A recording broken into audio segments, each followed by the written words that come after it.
It was D-Lo, I'm back at it. Alright, want to talk about this Wilder Fury fight. I already made my prediction video about a month ago.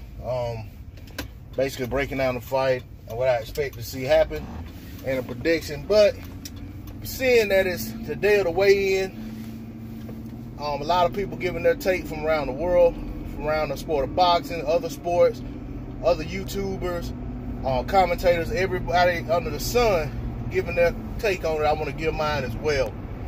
All right, before I get into that, I want to say, come over to Marlowe's Corner on fight night. Listen to Trey X called The Frog Out of Well, the best blow-by-blow commentary in the world over there on Marlowe's Corner. Listen to him call the whole fight card on Saturday night.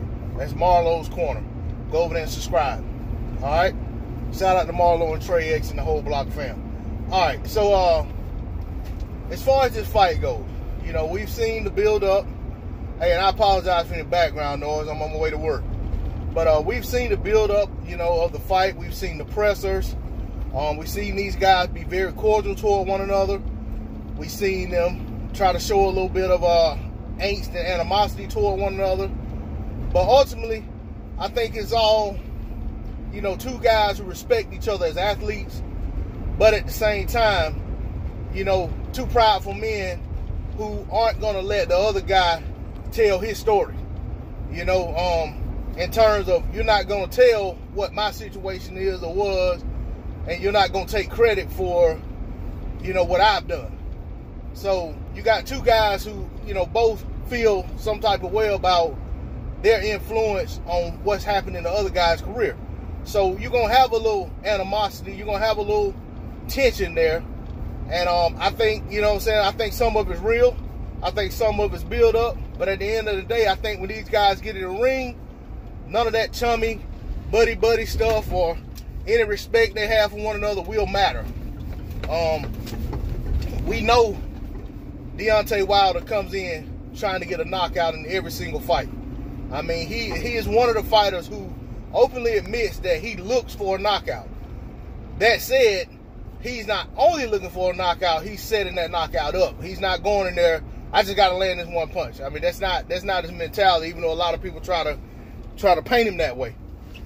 Tyson Fury wants to be the outboxer, wants to control this guy with a jab, wants to be a showman and make it seem as if everything he does in there is effortless and that he's never in any danger or any tough situation during a fight.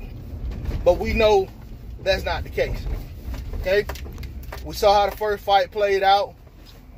We saw a fight that left us wanting to see a rematch. That said, we got the rematch. All right?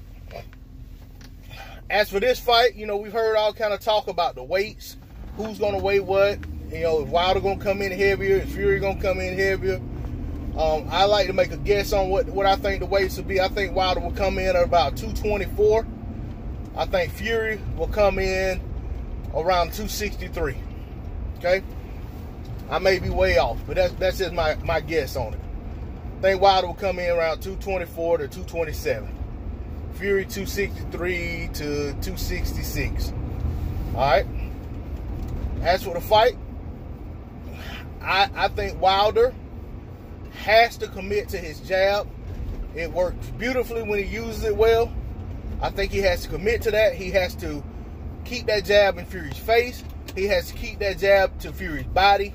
He has to throw that hook to the body, and, you know, follow that hook up. I mean, to me, every combination that Wilder throws, if it's a 1-2, if the hook's there, follow that with the hook. Constantly keep that hook to the body or to the side of Fury's head, even if it's not landing. That's one more thing for Fury to think about to keep him from just standing there anticipating at that 1-2. You know, if that 1-2 is coming and there's a hook behind that, then most definitely that's something else that Fury has to plan for. That's something that he has to adjust for. Okay? As for Fury, I think Fury needs to box at distance. All this talk about getting the inside rough Deontay Wilder up. I mean, if the opportunity presents itself, of course Fury should do so. but do so with caution. Because Wilder is a great counterpuncher, and I don't think he gets the credit that he should for being the counterpuncher that he is.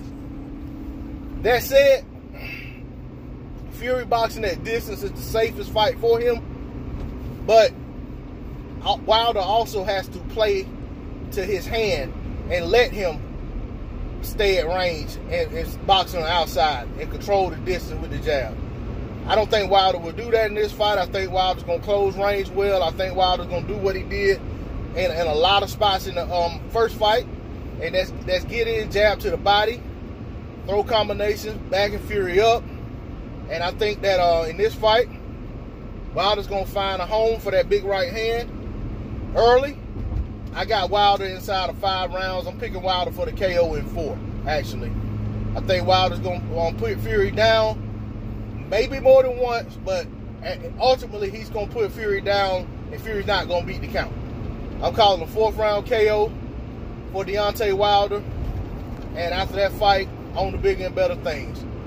Maybe this rematch is something Fury, that 3rd fight, Fury keeps in his back pocket, but I think if Wilder knocks Fury out the way that I feel he can, I don't think Fury's going to be in a rush to run back to a 3rd fight. Just like he wasn't in a rush to run to that rematch after what happened in that 12th round of that first fight. D-Lo 404 Boxing. Shout out to the LDBC. Shout out to Marlowe's Corner, Trey X, and the whole block fam. I'm out. Peace.